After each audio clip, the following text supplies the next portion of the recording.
بالله من الشیطان اللعین الرجیم. بسم الله الرحمن الرحیم. الحمد لله رب العالمین و الصلاة و السلام علی سیدنا محمد و آله الطاهرین و لعنت الله علی اعدائهم اجمعین.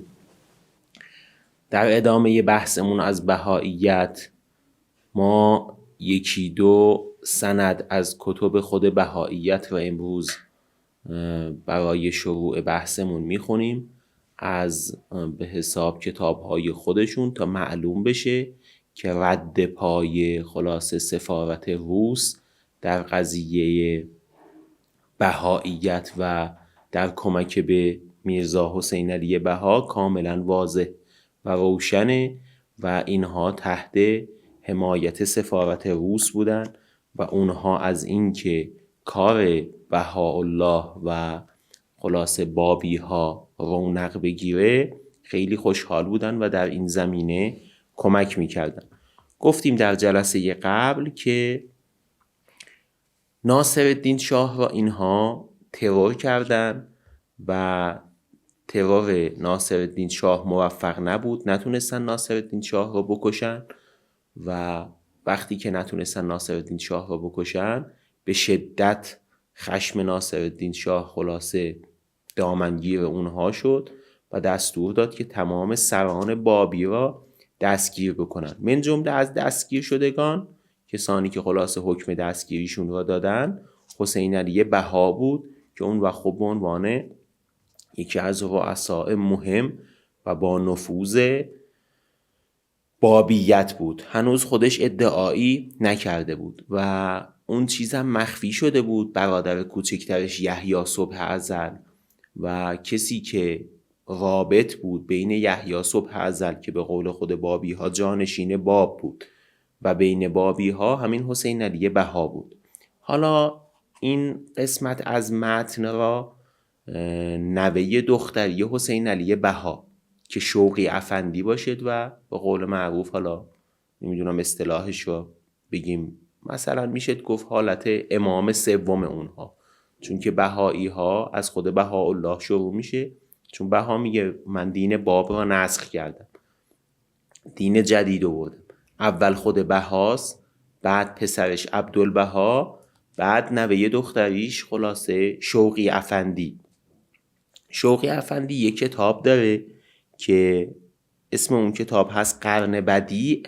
خودش در اون قرن بدیع شرح داده این مسئله را و همچنین در کتاب تلخیص تاریخ نبیل زرندی که این هم از کتب مهم بهائیت شرح واقعه را اینجور نوشته. ما این واقعه را با شرحش میخونیم برای این نکته، نه به عنوان حالا قصه و داستان، که شما ببینید که چجوری کنسول روس از اینها حمایت میکرده. نوشته حالا مفصله، ما اون تیکه هاییش که به درد مطلبمون میخوره را برای شما از روی همین کتاب قرن بدیع میخونیم. نوشته که حسین علی بها پس از ترور شاه و توقیف ادعی از سران بهایی چند روز پنهان ماند. یعنی بها چند روز خلاصه پنهان بود چون یه ادعی را دستگیر کرده بودن، من جمله خلاصه ملا شیخ علی ترشیزی که گفتیم اسمش جزء بزرگان بابیت بود و لقب عظیم بهش داده بود. باب لقب عظیم را به اون داده بود و از بزرگان بابیت بود. اون را هم دستگیر کرده بود. حسین علی بها را میگه که خلاصه پنهان شده بود و آنگاه از اختفا بیرون آمد. روز دیگر سواره به اردوی شاه که در نیاوران بود رفتند.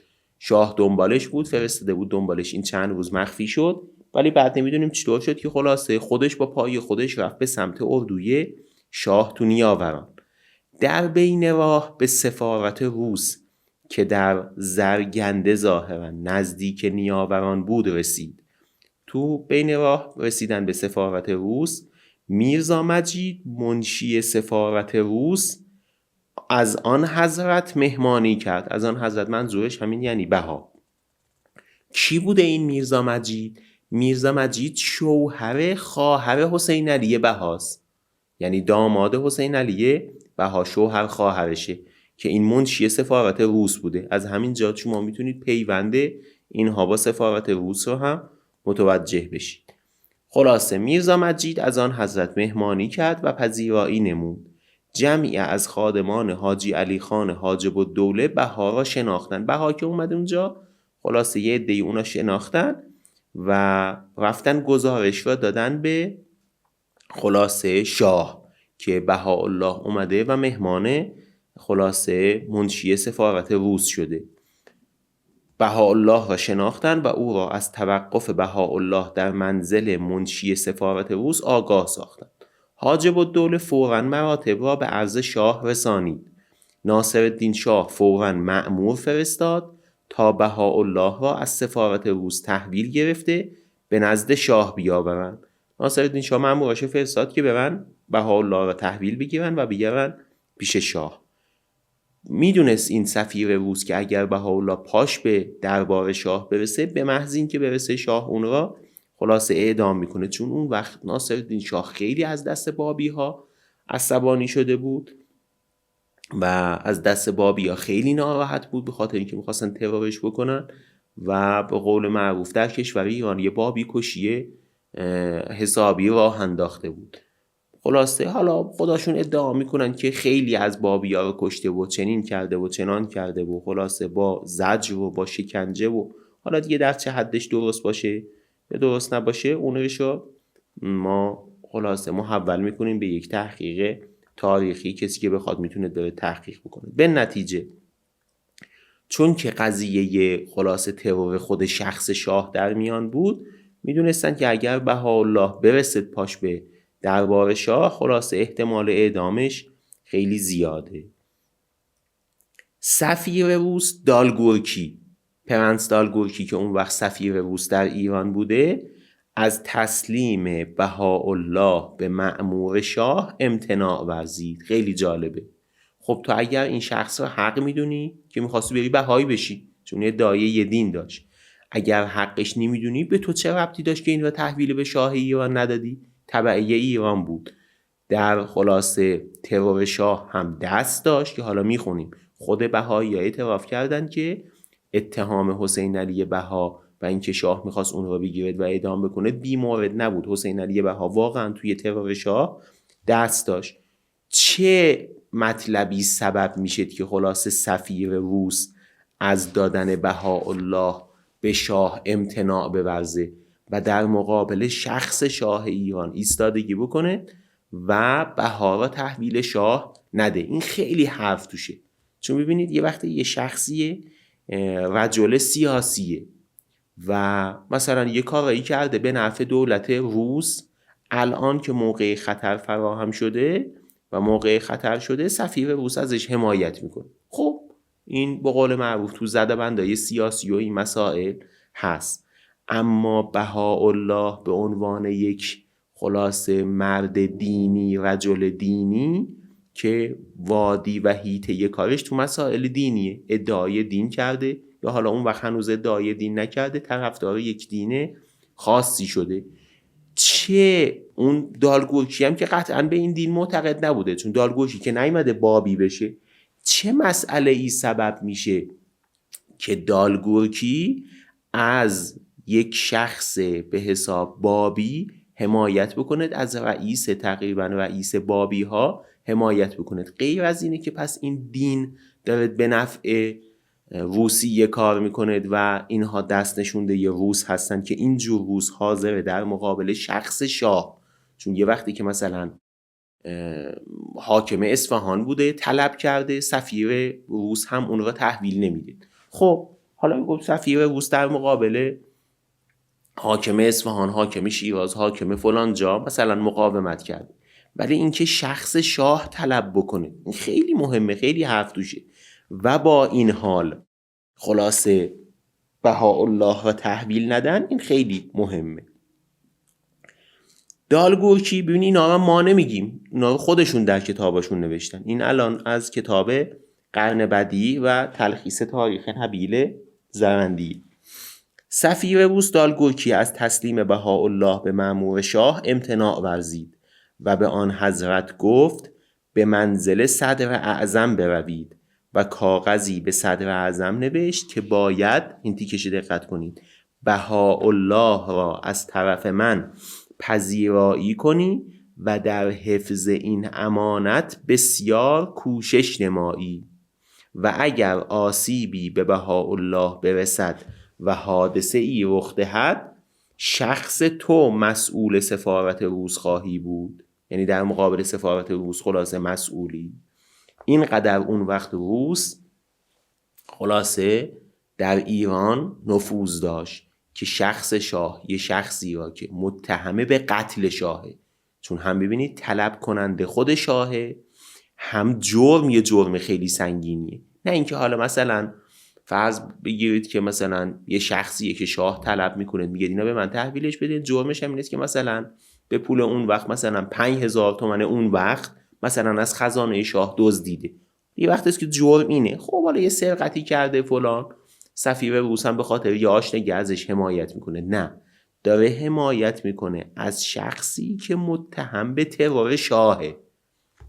این خیلی حرف توشه. پس پیداست چقدر، چون در مناسبات سیاسی به قول معروف هر کاری که میخوان بکنن منافعش رو میسنجن. تو هر کاری همینطوره، به خصوص تو معادلات سیاسی.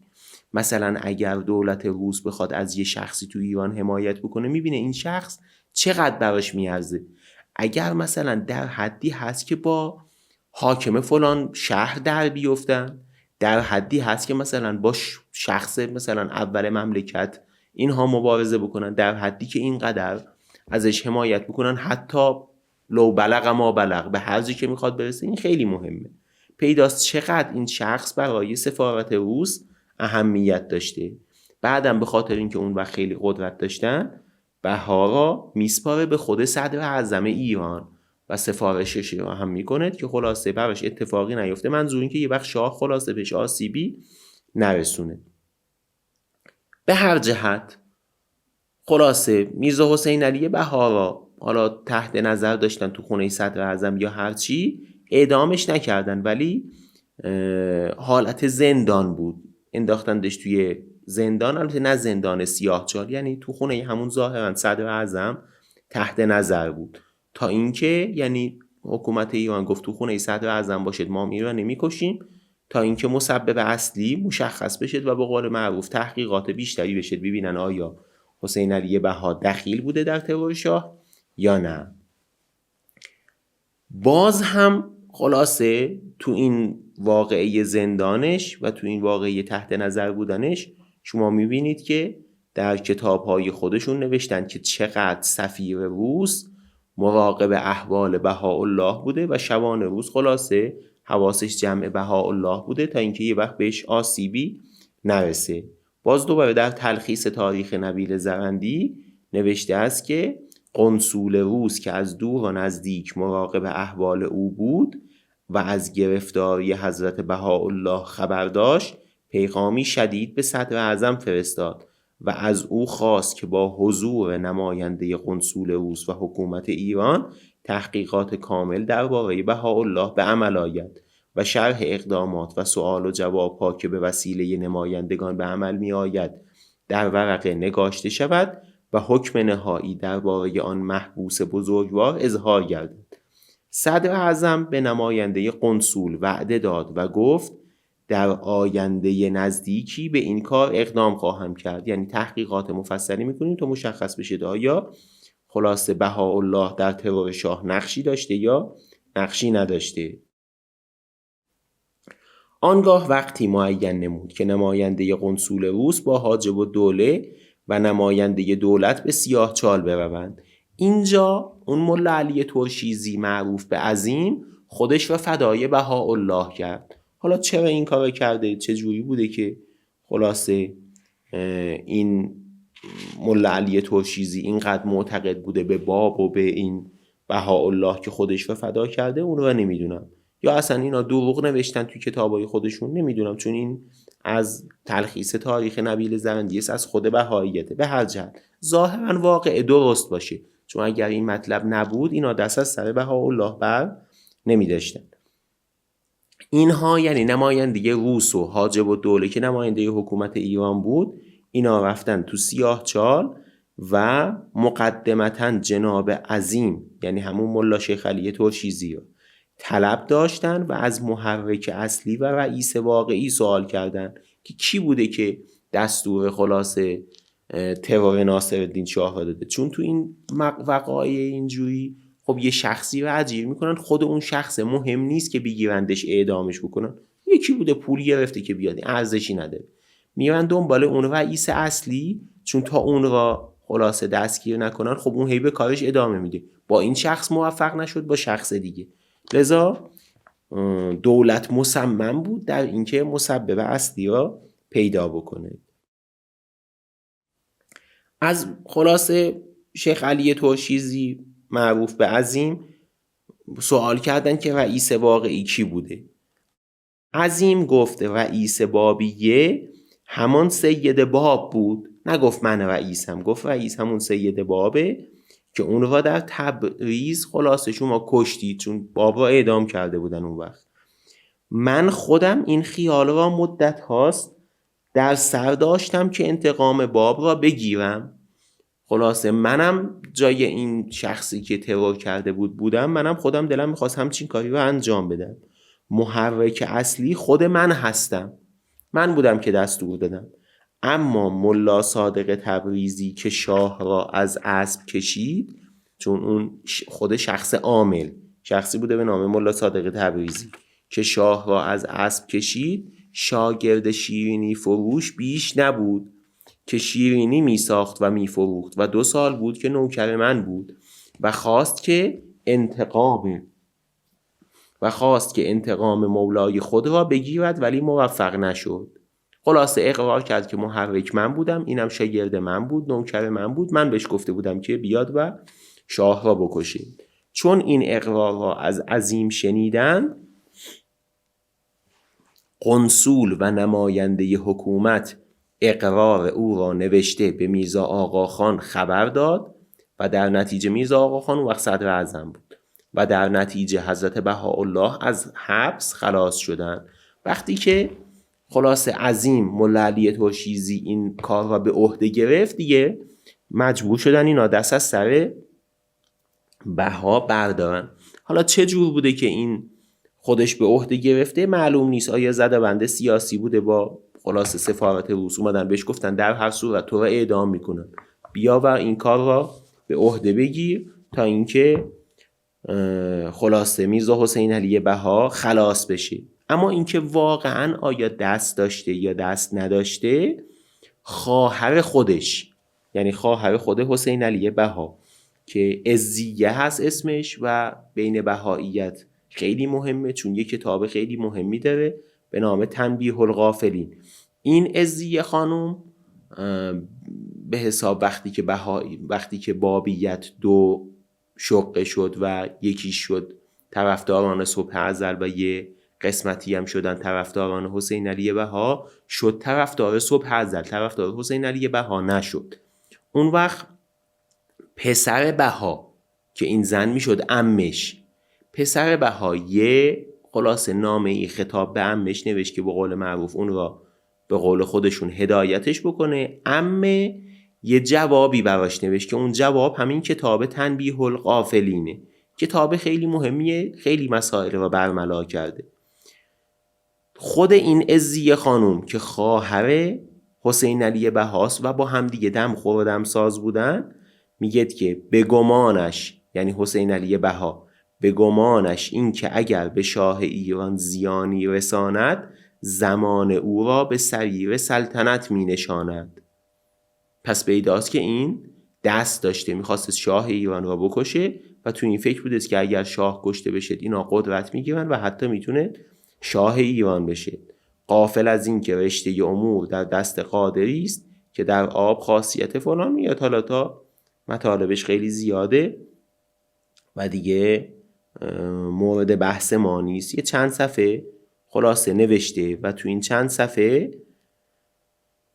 ثابت کرده که خلاصه این قصه ترور ناصرالدین شاه از طرح‌ها و نقشه‌های خود حسین علی بها بوده. به نتیجه وقتی که بها رو از زندان آزاد کردن، خب حکومت ایران میدونست که حالا چون اونا متوجه شده بودن که این شیخ علی ترشیزی هرچند گفت محرک من بودم و کاری به کسی نداشته، ولی میدونستن که به نتیجه اینها برای حکومت ایران خطرناکن. شاید هم کشف کرده بودن که عامل اصلی خود بهائه، ولی چون دیگه در مقابل سفارت روس اینا حجتی نداشتند و سفارت روس میگفت خب اون به عهده گرفت و دیگه شما قاتل پیدا کردید، مجبور شدن بها رو از زندان آزاد بکنن، ولی گفتن دیگه صلاح نیست تو ایران بمونه. با سفارت روس توافق کردن که بها وقتی که آزاد میشه تو ایران نمونه و از ایران خارج بشه، یعنی رؤسای بابیت کلا خارج بشن که همین برادرش میرزا یحیی صبح ازل بود و حسین علی بها بود.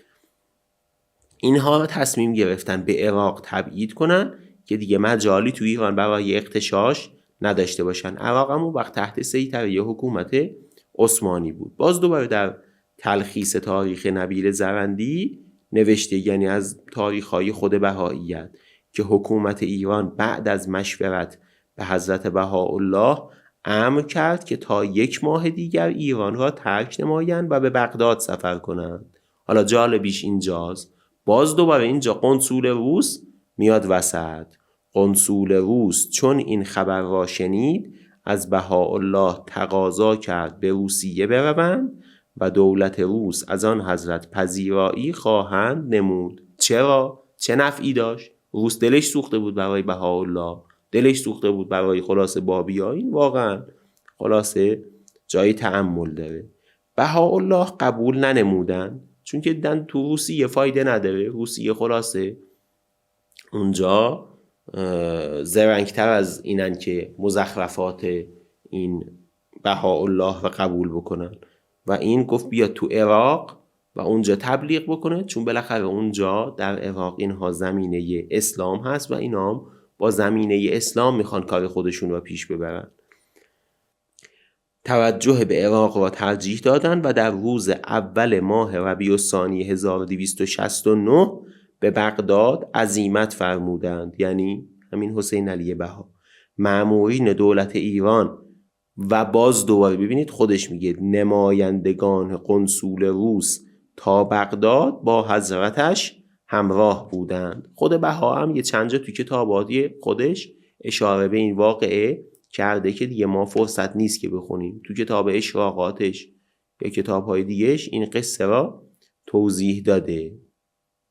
خلاصه وقتی بها به بغداد رفت یه کار خیلی مهمی انجام داد که در آینده خودش خیلی نقش داشت و اون هم این بود که 2 سال تقریباً با لباس مبدل از بغداد خارج شد و رفت به سمت سلیمانیه و خلاصه کردستان عراق، که من هم توی سفری که رفتیم به عراق اونجا رفتم.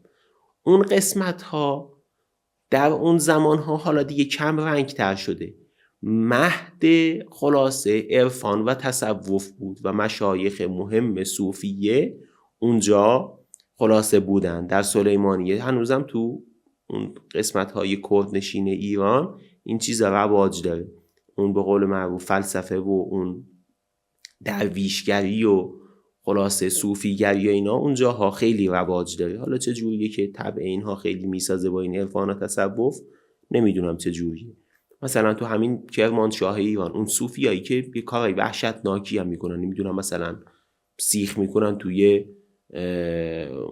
گونه خودشون، از اون طرف در میارن سیخ میکنن، از این طرف توی حلق خودشون کارای اینجوری میکنن و شیشه میخورن و نمیدونم. این آدمای همچین سبکی اونجا خلاصه زیادن. مشرب‌های تصوف و عرفان اونم از نوع خلاصه فجیعش اونجا زیاده، مخصوصا اون وقت در سلیمانیه این بساط‌ها خلاصه خیلی رونق داشته.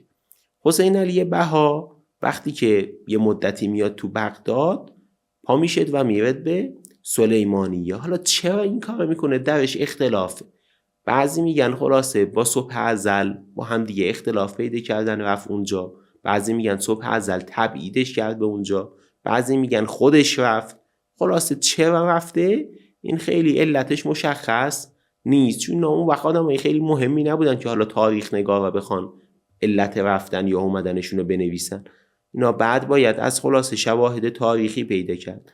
ولی به هر جهت به هر علتی که رفت خیلی به نفعش شد. چرا؟ چون که رفت در سلیمانیه و اونجا خلاصه با لباس مبدل و اسم خلاصه جعلی شروع کرد به رفتن پیش مشایخ صوفیه. اسم خودش رو هم گذاشت درویش محمد و لباس خلاصه کردای سلیمانیه رو هم پوشید و شروع کرد به گردش در سلیمانیه و رفتن پیش مشایخ صوفیه.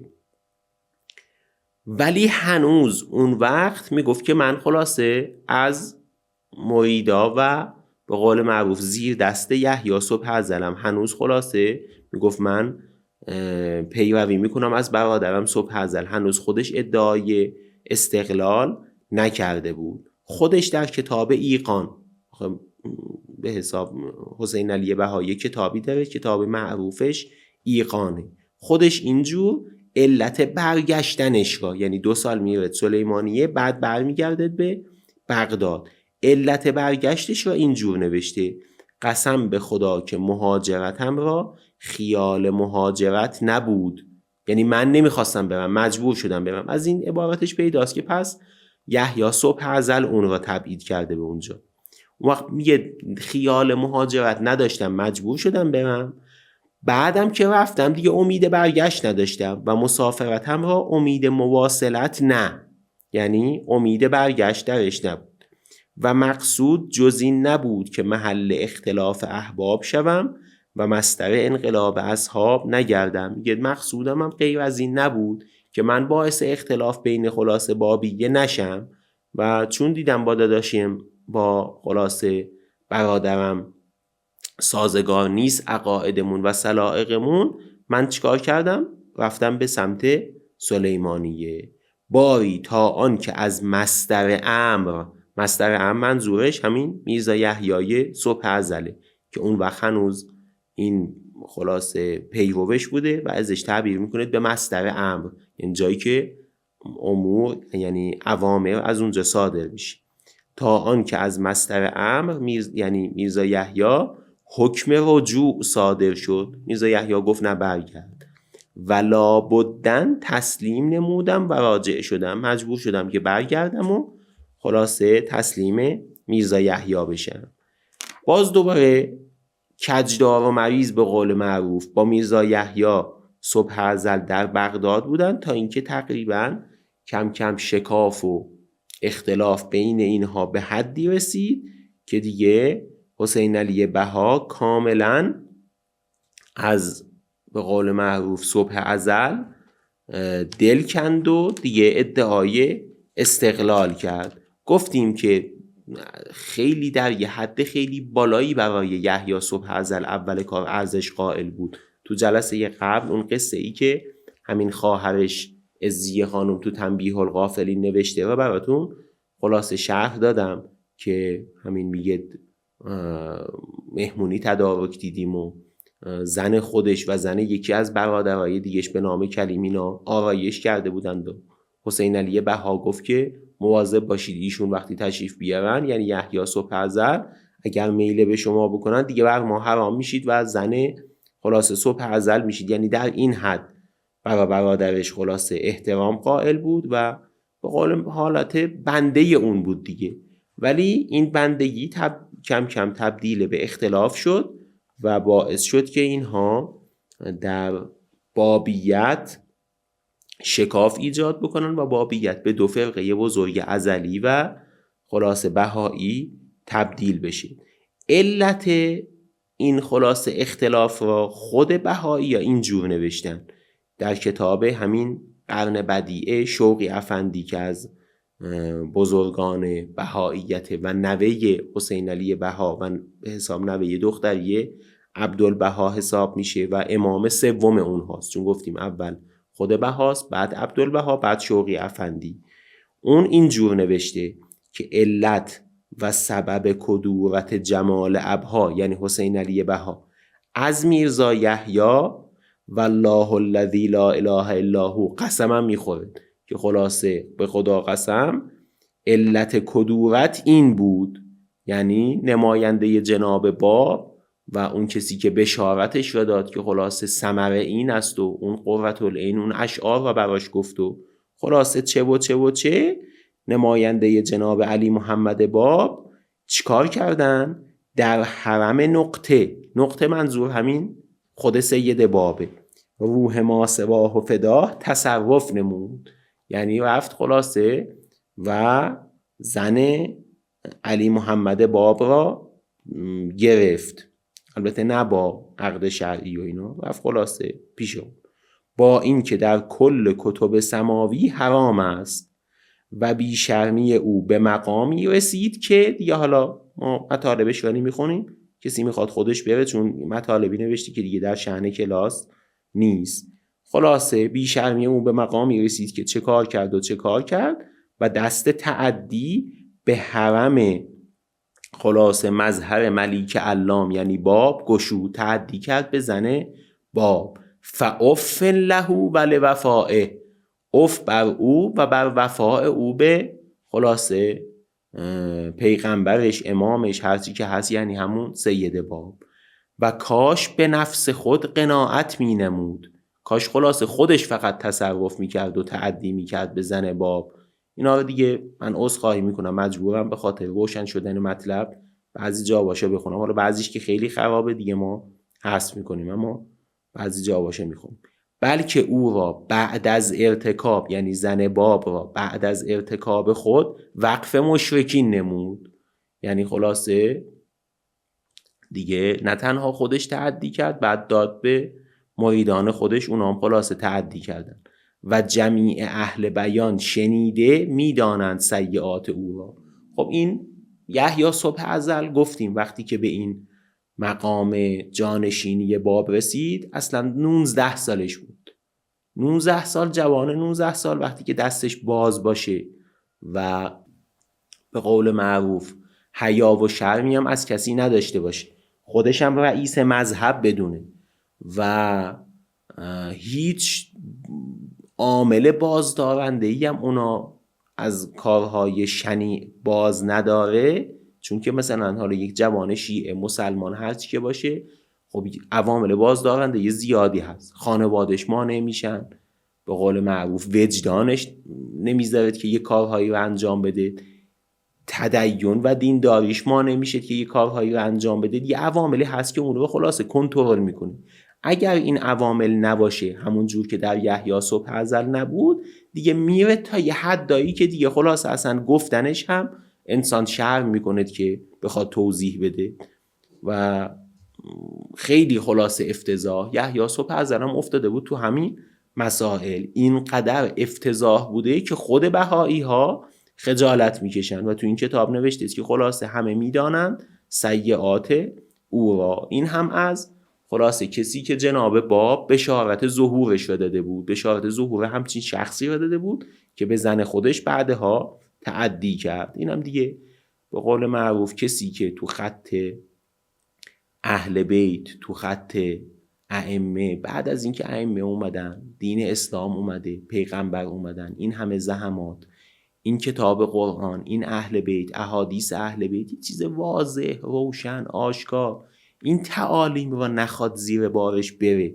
و بخواد جدای از اهل بیت بشه، وقت میره توی وادی هایی، یعنی یه ذره از خط مستقیم کج نمیشه، اصلا میره به یه سمتی که دیگه به قول معروف از انسانیت خارج میشه. این دیگه به جاهایی میرسد انسان که خدا نخواد، همون جور که خدا در قرآن فرموده، از انعام، از 4 پا دیگه بدتر میشه.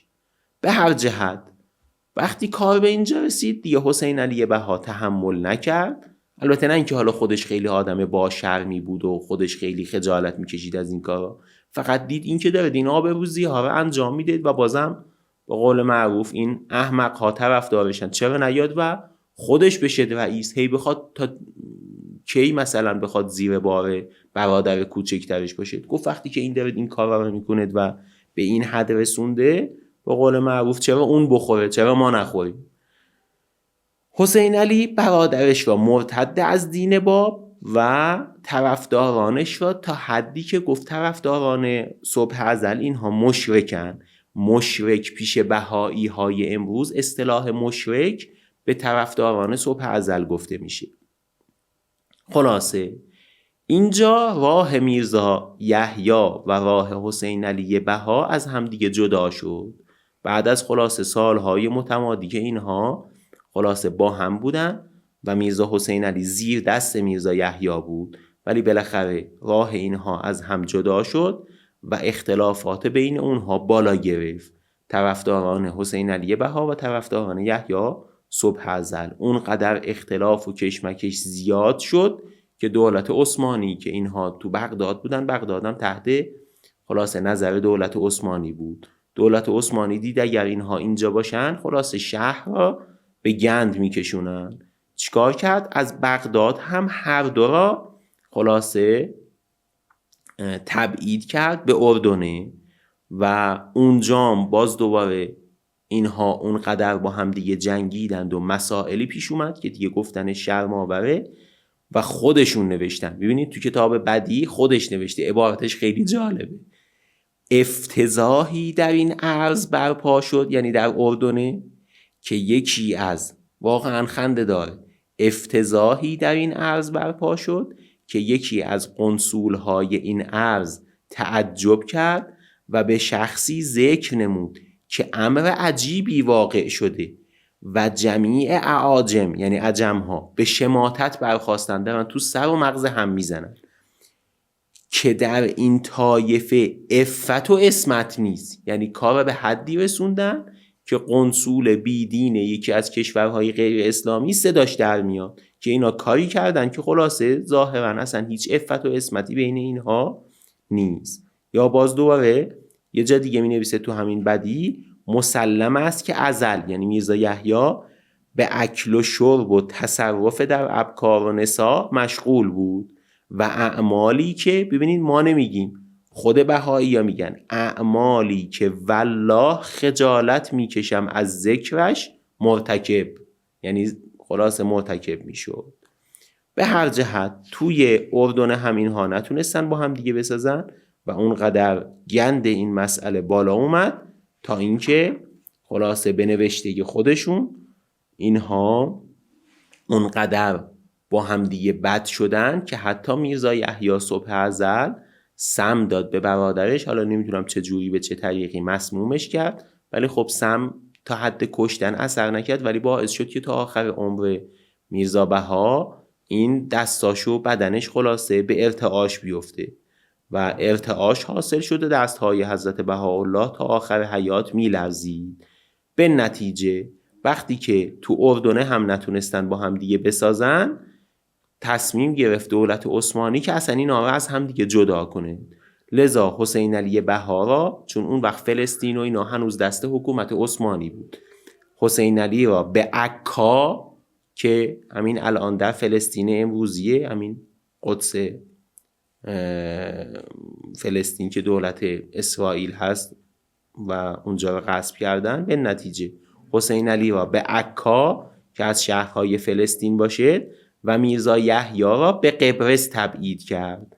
اون آیتی در مورخ بهاییت در کواکب الدریه الکواکب الدریه می نویسد حسین علی را با 73 نفر از پیروانش به عکا و میرزا یحیی را با 30 نفر از پیروانش به قبرس تبعید کرد و از اینجا بود که فرقه بابی به 2 فرقه ازلی و بهایی منشعب شد. باشه تا همینجا، تا انشاءالله جلسه آینده مطالب بعد. و صلی الله علی محمد و آله الطاهرین.